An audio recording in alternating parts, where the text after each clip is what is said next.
Hey there, YouTube. WhiskeyCactus here, welcoming you back to our Heart of the Woods Let's Play. This is episode number 8, and last time this happened, spoiler alert, if you didn't see the last episode, go watch it, because important things happened in that episode. But Maddie kinda sorta died, not quite, but kinda sorta died. She's not totally dead, but she's not alive. She's a ghost spirit thing that isn't fully dead yet, but can actually now communicate directly with Abigail, which is very interesting. Now, at the end of the last episode, we switched perspective to, I believe it was Morgan. Can't remember if it was Morgan or Tara, but it was one of them. I think it's Morgan, because we're seeing Tara on the screen. So I'm pretty sure it's Morgan. Now, we don't know if they know about Maddie yet. We don't know what they know. So we kind of just, this is just as soon as we switched perspective, we ended the episode. So we're just going to pick it up from right here. So here we go. God damn it. We're in Evelyn's private drawing room. Tara is kneeling in front of the back door, wiggling a paperclip around in the lock. Oh, okay. Well, that happened, I guess. Looks like she's never done this before, so they got locked in somehow. Tara, let's go. This is a bad idea. Excuse me. I'm not leaving till I get in here. She knows something about Maddie. I know she does. I look around the room. I've been in here plenty of times, but never into the connecting study. Evelyn hasn't so much as opened the door to it with me in the room. I'm starting to regret telling Tara about it, though. If we don't get out of here.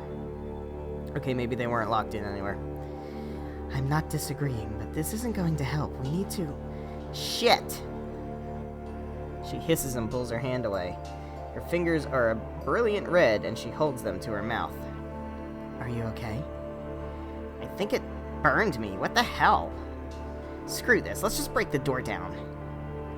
She takes a step back from it. Looks like she's ready to kick it. I put my hand on her shoulder. I really can't think of a worse idea right now. She'll just end up hurting herself. Listen to me. We have to get out of here. Trust me. She doesn't move to kick the door, but she also doesn't seem to have heard what I just said. If she hurt Mads, I'll kill her.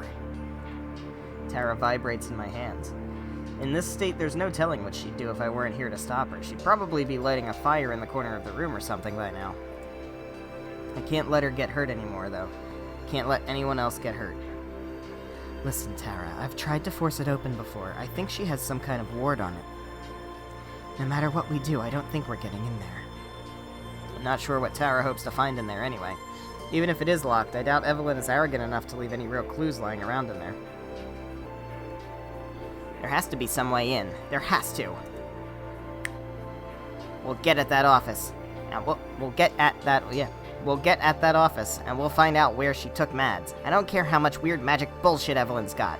We've got to rescue Mads. We're gonna rescue Mads. She still hasn't given up hope that Maddie's alive. I wish I could share her optimism. All I can feel is guilt. All of this was my fault. If I'd never asked them to come here, no one else would have been hurt.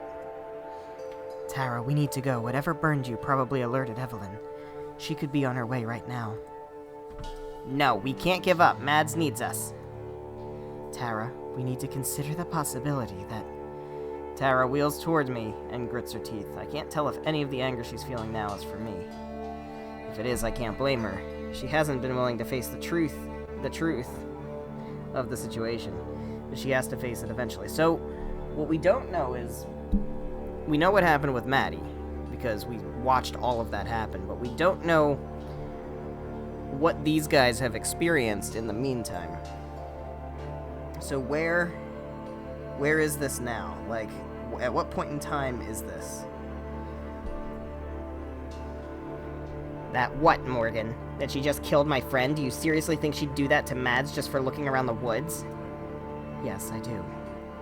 Her voice is colder than I mean for it to be. I instantly wish I could take it back. But she still doesn't understand. I get that she doesn't want to face the idea of Maddie being dead. But she can't ignore the danger we're in. The look in Tara's eyes, however, says this isn't helping right now. I'm sorry, you're right. We don't know for sure yet, but we can talk about this later. Right now, we really need to. Oh, fuck. Behind me, the door to the room slowly creaks open. My heart stops. I can't move. I can't turn around. We're gonna do a little savey save. Let's do a little savey save. There we go. Now if things get really bad, it's not the end of the world.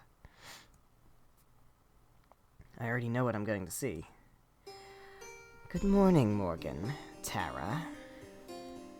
Instantly, I dash between Evelyn and Tara. Nothing good can come from these two being in the same room together. I have to keep them apart. Evelyn just laughs. The sound of her voice makes me want to run, but I can't. You both seem so on edge. I'm sorry you don't seem to find my drawing room as relaxing as I do. Maybe it's time for some redecorating. How would you feel about a more earthy palette? She crosses the room to the window and leisurely picks up one of the curtains, pretending to examine it. I can feel Tara behind me seething and getting angrier by the second. So, we know what Morgan told Tara before about the kind of sort of mind control thing. But we don't really know what happened between then and now. Other than, we saw what happened with Maddie, but we don't know what happened to Morgan and Tara specifically between then and now. Especially if there's been any other, like, interactions between them and Evelyn. No opinions, you come into here uninvited, and you think you could at least pretend to be polite. Now she glares at me. I can feel the temperature in the room drop instantly. I used to think it was something that was just in my head. I've changed my mind about it recently. It really is getting colder. You never could, though, could you? You never could play along. Always so obstinate, you have to fight every step of the way. Just like when you were young, always cutting your own hair short. Because nothing was ever good enough for you, the clothes I bought, the food I made, and you had to control just one thing. A rush of heat and cold crawl on the nape of my neck. A rush of shame. Evelyn's mouth twists slightly, just enough into a smile, and she breathes a freezing laugh of pride. When was it you realized you couldn't even hold scissors anymore, and you ran around town begging someone to cut your hair? No wonder no one else ever wanted to be around you. I imagine that's why you had to look all the way overseas to make a friend. She shoots a glance at Tara, baring her fangs in a grin. She's not even trying to hide what she is. And well, look what happened to them. That's too much for Tara.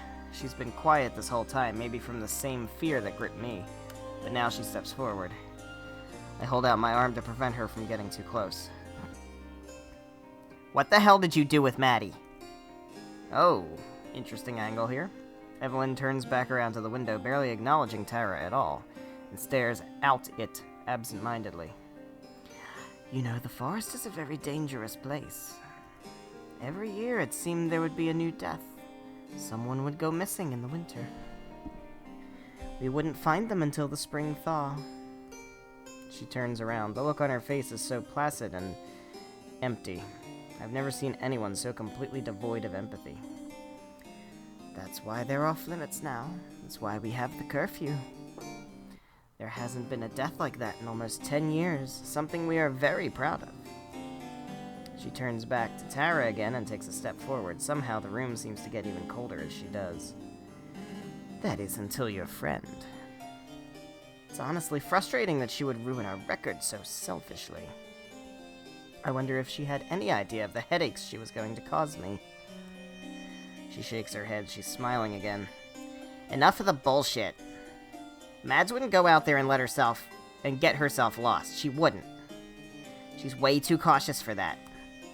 You did something to her, and you're gonna tell me, or I swear to God. Evelyn looks up. Her smile is gone, and her eyes are sharp as fangs. Sharp as her fangs. Tara goes silent the moment those eyes are on her. I'm shivering now. I pull my arms close to my body. The air seems to crackle with ice. I try to take a step backwards, but Tara won't budge. I'm not sure if it's out of anger or fear. I've been so patient with you, Morgan. Endlessly patient with you and your friends. A mother's patience never wears thin. But then I never was much of a mother, was I? No, don't. Oh, shit.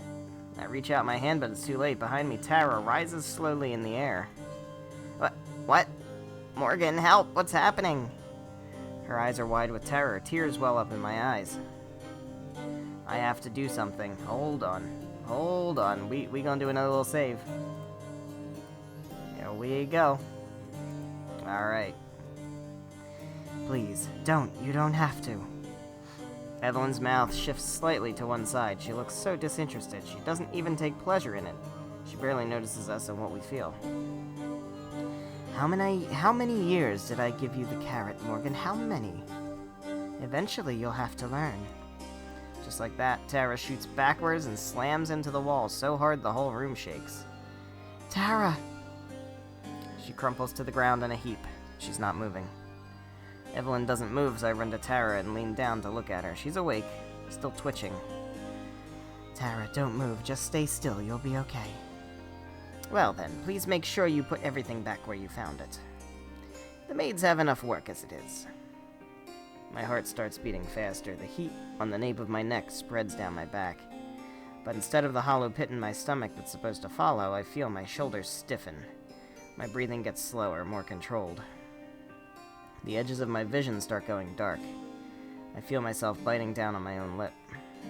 I look down and see my fists are clenched so tightly my knuckles have gone white. For the first time, I don't feel any fear. Just hatred. With that, she turns away. The room instantly returns to its normal temperature, but I'm still freezing. Her heels click on the hardwood and get quieter as she leaves. She stops at the door. Have a lovely day, girls. Evelyn disappears and the door slams behind her. I still can't move. It isn't until Tara lets out a loud groan that I snap back to my senses. Are you okay? Did she break anything? I don't think so. Can you stand? She makes it halfway up before stumbling. I grab her and throw my arm over her shoulder. She winces and lets out a tiny whimper. Let's get back to the house. I've got a first aid kit there. As long as I get to lay down, we can go wherever you want. Of course, you can use my bed. Come on. She takes a few shaky steps before leaning against me. It's a start. I think you're gonna have to take the lead on this one. Well. That got very intense. Tara does her best to try that again. Take two. Tara does her best to help me get her up the stairs, but whether it's due to injury or shock, she's barely able to stay standing while leaning on me. Climbing a staircase is difficult, but at the moment, there isn't really anywhere else I can take her. Excuse me. There we go. Oh, it's the cat. Cat gonna talk? That cat better fucking talk. When I opened the door to my room, Geladura, I can't remember how I pronounced it. I think it was Geladura. I don't know. No, it was like gelato was the, or something, was the mispronunciation. Geladura is in the center of the bed, cleaning her paws contemplatively. She doesn't look up at us. Come on, let's get you on the bed. I half expect Tara to give me some kind of knowing look as she stumbles over to the bed, but she doesn't. She just nods weakly. Tara collapses face first over the side of the bed. Geladura doesn't even budge as it shakes with the weight. She acts like she doesn't even notice. Geladura, move please. No response. She just continues slowly raking her tongue over her paws. Ever since Tara and Maddie got here, she's been particularly obstinate. I wish I knew why. It's hard not to be frustrated with her, especially with everything that's happened today, but I do my best to just gently force her to move by climbing onto the bed next to Tara. Oh. Uh-oh. Geladura finally looks up at me, paw held indignantly in the air. Meow. There's plenty of room on the floor. Huh. Tara shoots back up, yelping and almost knocking me over. She doesn't seem to notice, just as she doesn't seem to notice as she just stares down at Geladura with her wide eyes. Did your cat just talk? Geladura cranes her neck around to look at Tara, and then speaks again. No. Her voice is languid and drips out of her mouth like syrup. Tara's eyes dart back from the cat to me, to the cat again, hoping for some kind of concrete response. Yeah, I told you. Her face lights up with newfound energy. The lines of pain that had creased it disappear in an instant. I knew it. I knew I could trust you. Sure, it was weird she didn't actually talk, but I get it. Shy around strangers, that's valid and also big mood. But I knew it. I knew you weren't lying. I smile. After everything we've been through together, a part of me feels warm when she says that. My chest glows with a warmth I've only felt around Tara. After everything, it should be obvious that she believes in me. But Tara's sincerity catches me by surprise every time. Gelidora doesn't seem to find it as endearing. She rises methodically, then paws toward the foot of the bed. I'm worried about her. Every month she's gotten more and more cat-like, but this was the first time that she didn't speak at all. And we're so close to the full moon now, she's not going to get much stronger than this. I can't help but wonder how much time she has left. Gelidora, how are you feeling? She looks up at me with her bright blue eyes, alive with magic and intelligence. I feel hungry. Did you bring me food, Morgan? I don't think you did. She stares at me. The expression on her cat face is unreadable. I didn't. I'm sorry, Gelidora. It's been a difficult morning. I look to Tara. You don't have anything, do you? I think I have a melted chocolate bar in my pocket, but can magical talking cats eat chocolate? Gelidora regards Tara silently, her white tail swishing slowly across the bedsheets. And without saying anything or giving any other indication of her intentions, she turns and hops onto the windowsill. Gelidora, wait. She turns her head back to me and gazes into my eyes. I feel like I'm being measured. I always feel that way around her. No. You wait. She turns away and sways her tail lazily. I will be back. And with that, she leaps from the window to the branches of the nearby tree. She slips through them like a rush of white water till she's gone from sight. Tara and I sit there quietly for a few minutes before she finally speaks. Your cat is weird.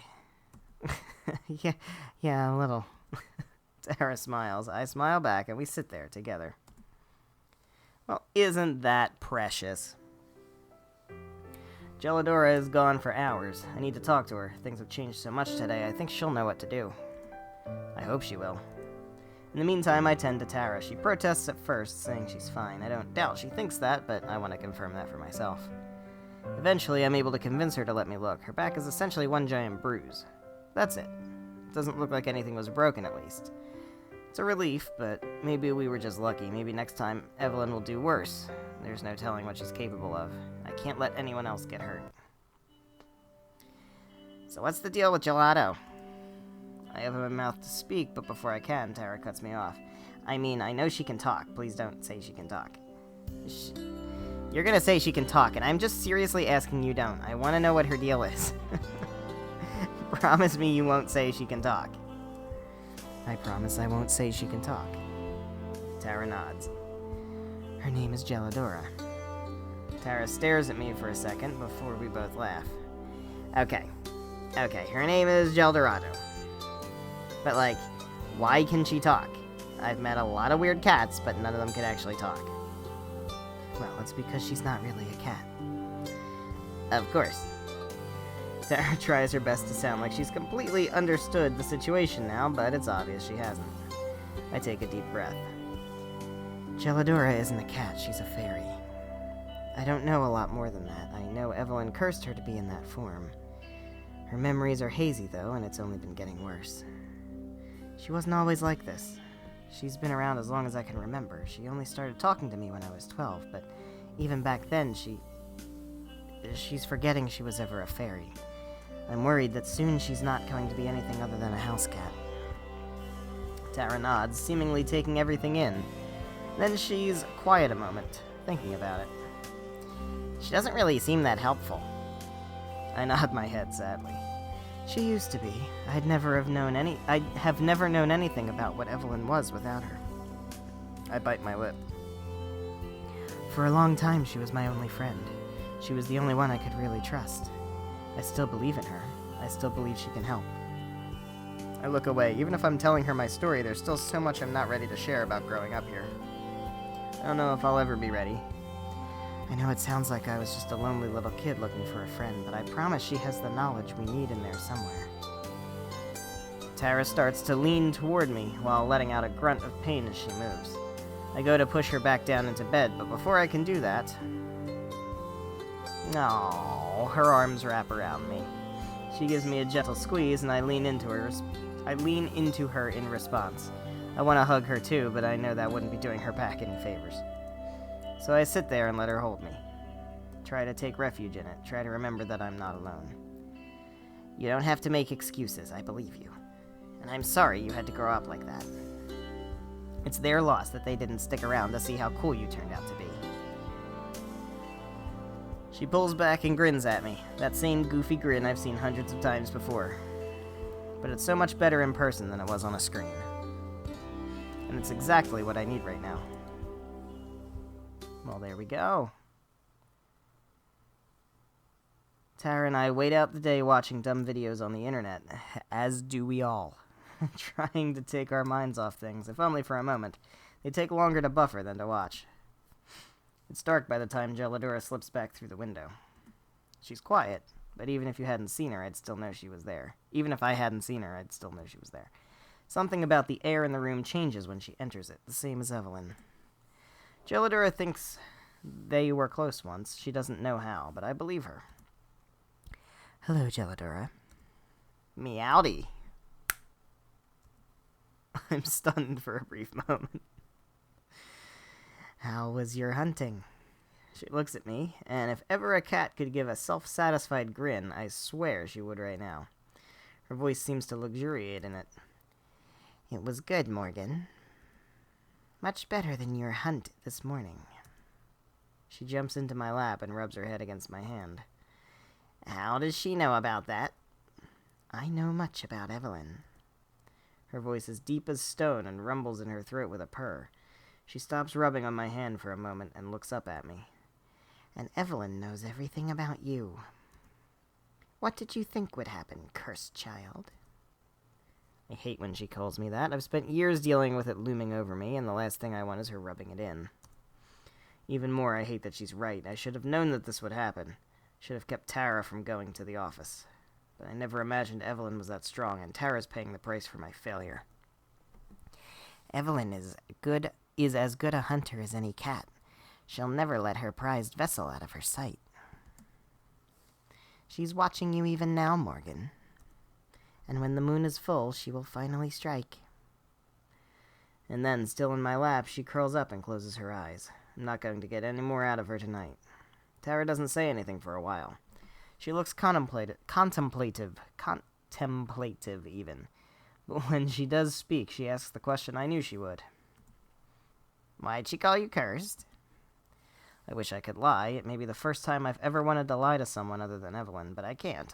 Tara deserves to know what she's involved in. Because I am. Tara just stares at me, half in shock. She quietly waits for me to continue. I hesitate a moment before continuing regardless. Evelyn is not my real mother.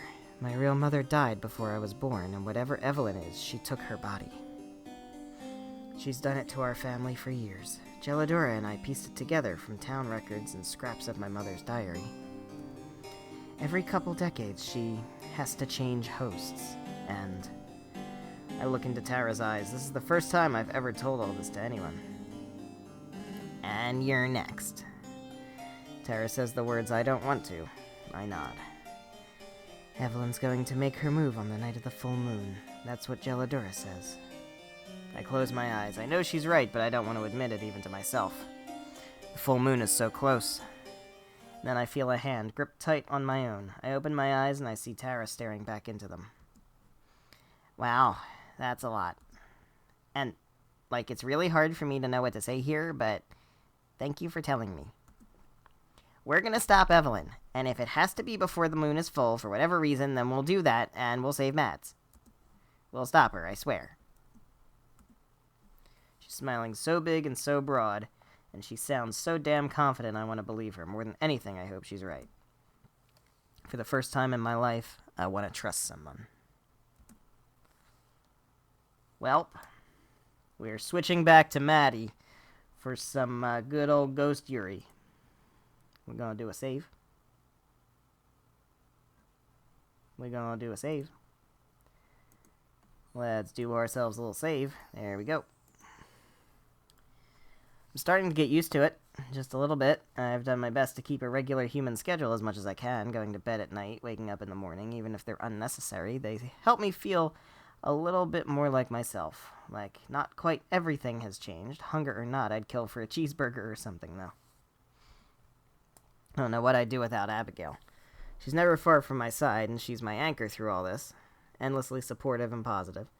I know that she views my circumstances, well, differently than I do. That she enjoys having me here, and I can't fault her for that. I still can't fathom the depth of the loneliness she's felt, with nothing but a silent tree spirit for company.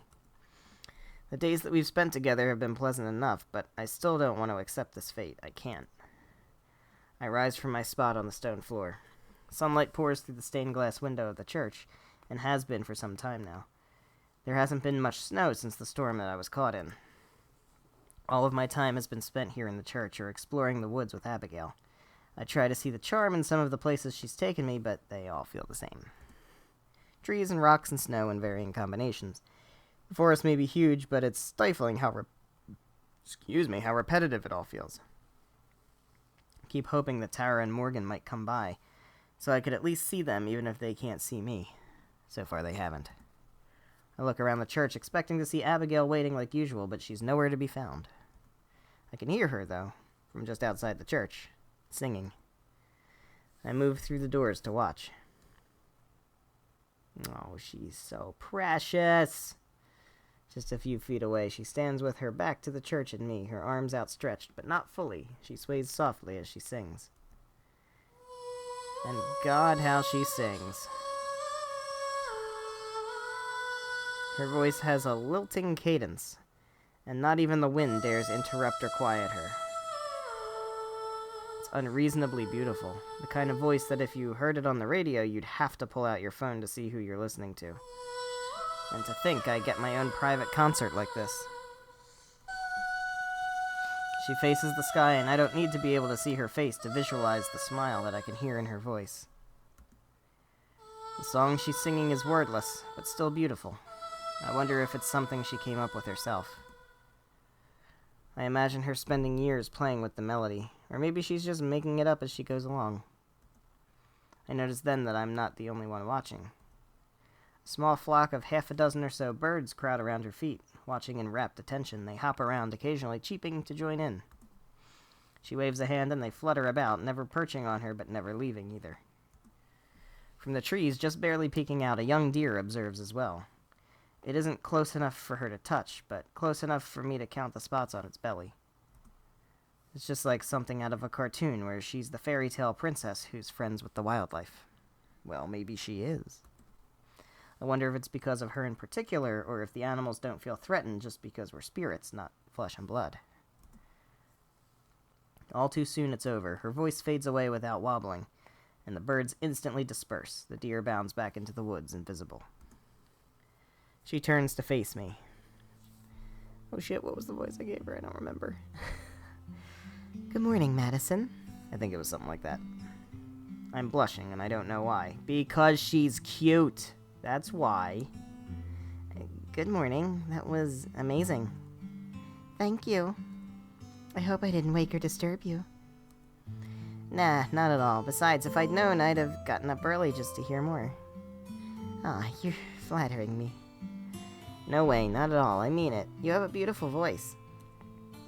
Now she's blushing too. Thank you. How did you learn to do that without scaring away the animals? It wasn't really a matter of learning. It just happened naturally over time. I sing for myself, first and foremost. I think eventually they realized that I wasn't a threat. It seemed like they were enjoying the show, too. It's quite the compliment if even the birds like my song. There was a deer, too. You might not have seen him, though. He was kind of hiding in the bushes. Oh, was he? I'll have to introduce you next time. He's quite friendly, too. Really? You know him? Most likely. I suppose it could have been a new deer. I'd have to see him to know for sure. Nowadays, there are these things called petting zoos where you can pay money to walk around and pet tame animals like deer and sheep and pigs. Never heard of them just making friends with people, though. That sounds marvelous. Have you ever been to one? Not since I was a lot younger. They're mostly for kids. Adults in the modern world sound awfully boring in that case. Oh, look at them. Abigail walks to my side, standing close like she always does. I wonder if it's intentional. Oh, you better fucking believe it's intentional. Together we face the forest. She touches my arm, so lightly that I wonder if that's intentional too. If you're feeling up for it, there's some place I'd like to show you here in the forest. It's one of my favorite spots. Of course, lead on. I'd love to see anything that you think is special. Besides, not like I have anywhere else to be. I refrain from saying that out loud.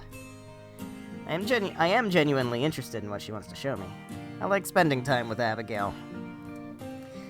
But I hope that she'll also be willing to answer some more of my questions now too. Having fun together is nice, but it just feels like a distraction from the matter at hand. Speaking of hands, Abigail takes mine ever so gently. Let's go then. So when do we get to bang a ghost? We take off at a brisk pace, but the distance falls away faster than normal. I am borne along by her boundless enthusiasm, and surely more than a little magic. Trees fly by at a blur, impossibly fast. It's like being on the train again. Like snowflakes, they melt into my vision faster than I could really notice. The speed is some gift of the forest, I imagine, a consolation for what it's done to me. Our footsteps are formless against the snow. We're walking in the air. It's the same as when I first met Abigail. That feels like an eternity ago. For at least a couple hours more, I try to push those days so I can enjoy whatever it is she wants to show me. I want to enjoy this for my own sake. For her sake, too. I have trouble thinking of anything other than her. Oh, here we go. The gentleness of her grip. The light and joyful way she moves across the ground. The certainty with which she pulls me forward. Every so often she turns around to make sure I'm still there. Though I'm sure she's very aware of our interlocked fingers. I know that I am. Guess I can add that to the ever-growing list of feelings to sort through. The forest shifts even faster than it did a few days ago, when we went to visit the spirit. It changes too fast for me to keep track of any reference points. If I try to focus on one spot for too long, I get a little dizzy. So I stop focusing on that and just go with the flow. I feel like that's a hard thing for Maddie to do. Eventually, Abigail slows our pace, and the passing of the forest reverts to a normal rate as well. At first glance, it seems like any other part we've visited, but when I look closer, I start to notice small differences. Some trees are devoid of snow, with piles of it beneath them, as if someone brushed them clean. Ooh, look at that picture. Others are decorated with strange paint-like streaks of color, mostly blue, but some are white. On the other trees, icicles dangle from the branches and give off a strange glow. When I approach to examine one, the glow dims. Abigail pays it no mind. This must not be strange to her either. I hurry to catch up, though she's only gotten a few steps away. We're almost there. It's just up ahead. Through the trees, I can already see where she's taking me. Splashes of brilliant pink peek out just ahead, mostly obscured by the barren brown trees. Don't even have time to be curious about what they are before we arrive. Yo, look at that picture! The art in this game is amazing. Holy crap. For real. A splendid grove of colorful trees spreads out before us, surrounding a small pond that must be enchanted. The leaves that hang from the trees are salmon pink, flecked with flickering lights. Lavender bushes crowd their bases, sparkling with dew or magic. While snow covers the ground all the way up to the shores of the pond, the trees themselves are devoid of it, much like the forest spirit's home. Wonder if the two are related somehow. Even more remarkable, though, is that the pond itself is also unfrozen. Its glassy surface is smooth, save for the occasional ripple that spreads across. It's small enough that I can see clear across to the other side. It makes this place feel even more secret and hidden. You could wander the forest for years and never stumble across it. I move slowly toward the water. This place deserves calmness. Oh, Abigail, it's beautiful. The water laps at my feet, though remains undust like a vampire. I have no reflection, a fact that I pointedly try to ignore. Where are we? What makes this place so special? This is one of my favorite places, isn't it lovely? As for what makes it special, her eyes twinkle conspiratorially. Fairies. There's a beat of silence. I feel like I should be surprised at her answer, but I'm not. After everything I've seen, fairies are downright mundane. I remember her mentioning them before, too. I look around, wondering if I'm missing them hiding somewhere. But I don't see anything. Abigail laughs. Just as decorators, they aren't around right now. They much prefer the nighttime. They're far more active in the moonlight. You can see traces of them, though. As an example, she cups one of the icicle-like baubles that hang from the trees. Inside, a faint light beats like a heart, dim enough to be invisible in the daytime. I'm sure they're around watching, but I've only met them once myself, maybe years before you do. There it is again, the promise of eternity spent like this. I bite my lip. I think that's okay with me. I've had enough magic for 1 week. Yes, understandable.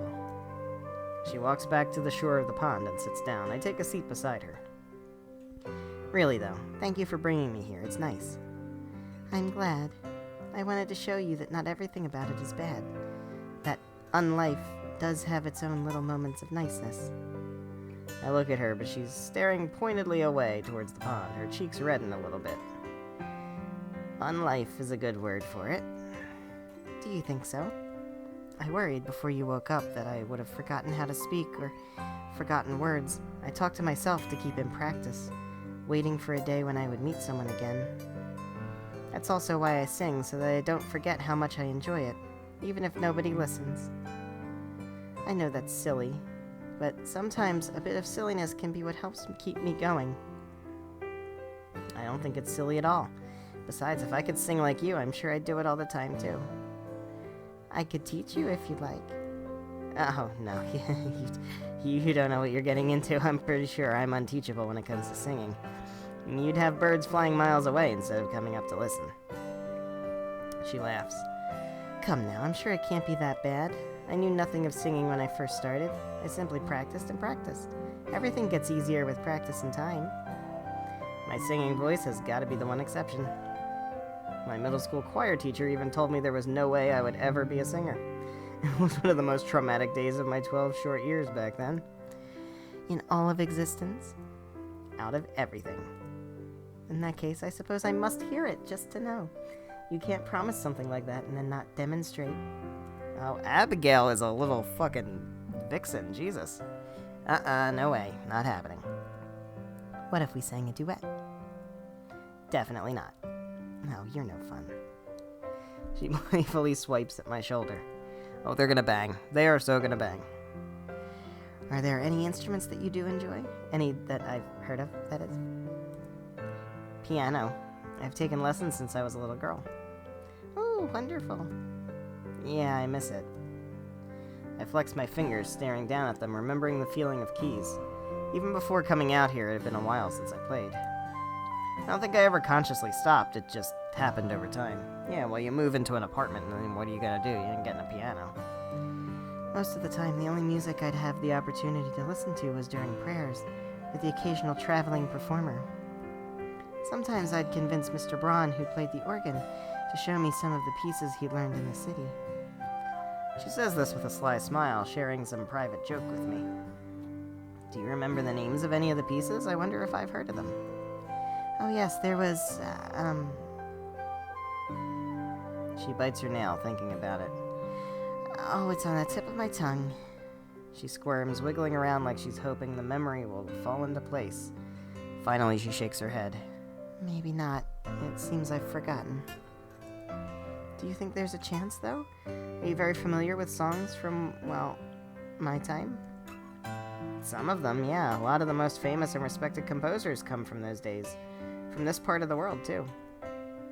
Abigail sighs wistfully and looks off into the distance. I'm glad to hear that. They must be magnificent to be remembered so many years later. How nice that must be to leave behind a legacy. To be missed. Shit. That got heavy. To be missed. The way she says it is wistful, a dreamy sigh, like something that she longs for. I glance over, half expecting her to be crying, but her face is steady and calm. She catches me with smiles. I'm sorry, I'm just feeling a little nostalgic. You don't need to apologize. I like hearing what's on your mind. I'm glad. It would be rather unfortunate if after everything we didn't get along. We both laugh at the idea. Oh, we're gonna get along all right. I do have another question, though, a personal one. I know you said I could ask you anything, but I meant it. Please go ahead. Well, before, you said that you've never even tried to go back, escape, whatever the right word for it would be. Why is that? Doesn't it bother you being stuck like this?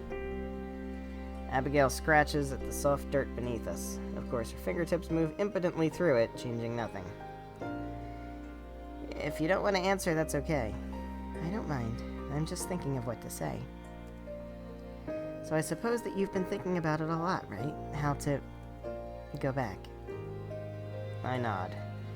Almost constantly. I don't know if it's possible or anything, but don't get me wrong, I'm beyond grateful that you saved me at all, but it feels like we're so close to being alive, but not.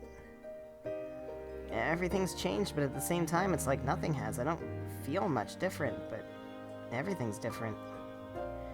I have a whole life out there, or at least I did. I can't just forget about it, or move on, or give up, or something. I understand.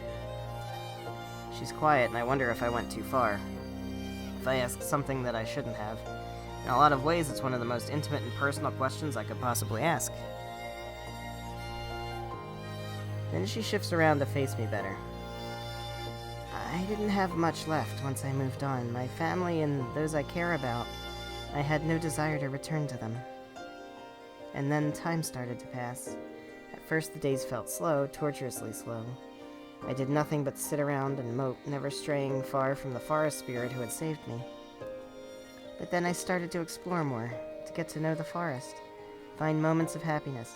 It was still terribly lonely, of course. It has been until you got here. But I can honestly say that I didn't hate it. I sang, I watched, I found my own joy where I could. Eventually, time left me behind. The people I had known grew old and died. I'm sure many forgot about me long before I forgot about them. At some point, there was nothing for me to want to go back to. The rest of the world outside this forest is just a maze that I don't know how to navigate. Here in the forest, I know nearly all there is to know. There's no grief or loss or pain. There's just peace. Before I can respond, she stands up, brushing away imaginary dirt from her gown. Would you feel up for another walk through the woods? Perhaps this time I can show you where the wisest, most handsome-looking owl nests. It's been so long since I've said hello to him. She offers me a hand. I take it, and the obvious subject change, and she helps me to my feet. Sure, let's go. With a smile, she leads me back toward the trees. So many of the conversations that I have with Abigail are painful reminders, either of the years of solitude she's endured or of what I can look forward to in my own future. Both make me very certain of one thing. I'm glad that she's here with me. Nope. And we're switching back to Morgan, and I think, guys, this is a pretty good opportunity.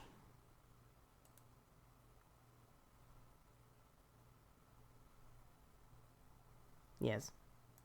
I think this is a pretty good opportunity to go ahead and end off the episode. So thank you guys so much for watching. If you enjoyed, please be sure to leave a like and a comment down below. And make sure you're subscribed for more Heart of the Woods, guys. Next time, we are back with Morgan and probably also Tara. And maybe we can dig into more of the creepy, mysterious shit that's around Evelyn. Which definitely seems like she's a bad guy. I mean, I'm still kind of holding out on that twist that she might actually be the good guy. I don't know. But it doesn't seem like that. Certainly not at this point. So, I hope you're excited for that. I know I am. I will see you in the next episode. Goodbye.